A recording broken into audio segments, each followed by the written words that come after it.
सत्ता की डगर, जाटलैंड पर नजर। मैदान में राम बनेंगे बिगड़े काम।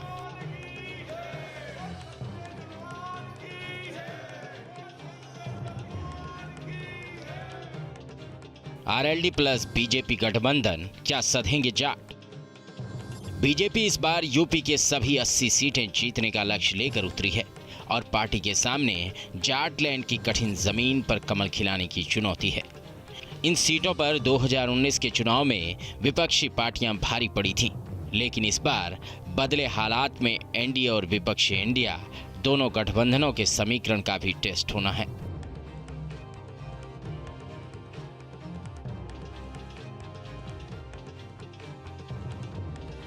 जाटलैंड की मुजफ्फरनगर, नगीना जैसी सीटों पर बीजेपी और राष्ट्रीय लोकदल गठबंधन का टेस्ट होगा। बीजेपी को आरएलडी से गठबंधन के बाद इस बेल्ट में बेहतर प्रदर्शन की उम्मीद है। दरअसल पश्चिमी यूपी में 27 लोकसभा सीटें हैं।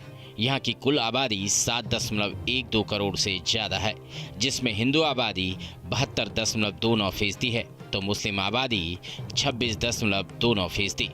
हिंदू आबादी में जाट 17% तो एससी 25% हैं। वहीं राजपूत 8% तो गुर्जर 4% हैं। बीजेपी को भरोसा है कि हिंदू बाहुल्य इस इलाके में जयंत चौधरी के साथ आने से 27 सीटों पर कब्जा जमाया जा सकता है। लिहाजा बीजेपी ने सटीक प्लान के तहत मेरठ से टीवी के राम को चुनावी मैदान में उतारा है।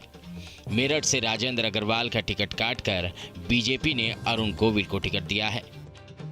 मेरी पैदाइश मेरठ में हुई है। हापुड़ बस स्टैंड उस वक्त का, उसके बराबर में ठीक एक मोहल्ला है रामनगर, वहाँ मैं पैदा हुआ था। फिर मेरठ में मेरठ से मेरी पढ़ाई हुई है। पहले सरस्वती शिशु मंदिर में मैंने पढ़ा, उसके बाद मैंने गवर्नमेंट इंटर कॉलेज जो बेगमपुर पर है वहाँ से मैंने अपनी पढ़ाई की। तो मेरे मन में अभी तक ये बात नहीं आई थी कि मुझे ये करना है। अब जब मेरे मन में आई है तो मैं आ गया हूँ यहाँ। दरअसल 2019 के आंकड़ों के मुताबिक मेरठ में मुसलमानों की लगभग 5,64,000 आबादी रहती है। दूसरे नंबर पर दलित हैं। यहाँ जाटव समुदाय के 3,14,788 लोग रहते हैं। इसके अलावा 58,700 वाल्मीकि समाज के लोग हैं। जनरल कास्ट की बात करें तो ब्राह्मण समुदाय की 1,18,000, वैश्य की 1,83,000, त्यागी समुदाय की 41,000, जाटों की 1,30,000 और गुर्जरों की 56,300 आबादी रहती है। इनके अलावा सैनी समुदाय की 41,150, प्रजापति समाज की 46,800, पाल समुदाय के 27,000 और कश्यपों की 30,000 के आसपास आबादी रहती है। लेकिन अरुण गोविल को मोदी की गारंटी पर भरोसा है, मोदी की नीतियों पर भरोसा है, मेरठ की जनता पर भरोसा है। भरोसा है कि मेरठ से जीत तो कमल की ही होगी। काम तो देखिए इतने हुए हैं कि उनको गिनाया नहीं जाता। मतलब इतने काम, जितने काम हमारे आदरणीय प्रधानमंत्री ने कर दिए हैं इन सालों में, मुझे नहीं लगता अगर उसके आगे एक जीरो भी लगाई जाए तो उतने सालों में वो काम हो पाता। इतना उन्होंने काम करा। उनकी जो इच्छा है, जो विल पावर है, उनकी जो एनर्जी है, वो आज तक किसी भी नेता में, किसी भी पॉलिटिशियन में देखने को नहीं मिली और मुझे वो पॉलिटिशियन नजर ही नहीं आते आपको। दरअसल पश्चिमी यूपी की बहुत बड़ी खासियत यहाँ वोटों का ध्रुवीकरण है। पिछले कुछ चुनाव में देखा गया है कि यहाँ पर मतदाता किसी एक पार्टी के पक्ष में जमकर वोटिंग करता है।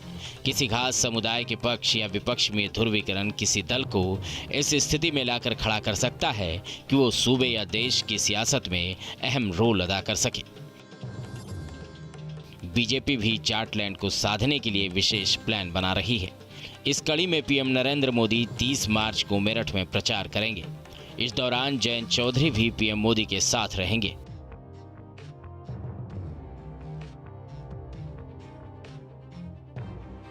दरअसल आरएलडी के जरिए बीजेपी किसानों और जाटों को लुभाने की कोशिश करेगी।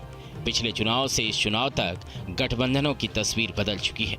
2019 में समाजवादी पार्टी और बहुजन समाज पार्टी के साथ जाट वोट बेस वाली जयंत चौधरी की पार्टी आरएलडी भी विपक्षी गठबंधन में शामिल थी।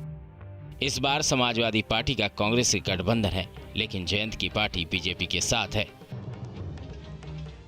Team news nation.